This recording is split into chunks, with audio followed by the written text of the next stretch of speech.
Hey, what's going on guys? Assad here, and in this tutorial I'm gonna talking about the Math.log2e. So what it does is it's similar to the the log10e method, just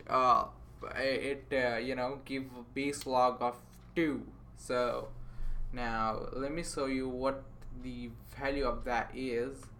It has a value of math dot log. Keep in mind that everything will be capital here, so log2e, and it has a value of 1.44.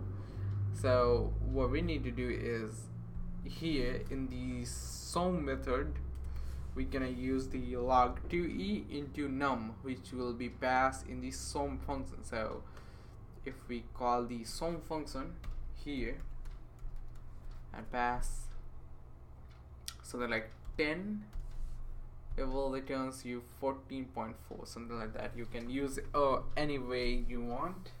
So hope you guys understand. That's it for today's video guys. See you guys in the next tutorial.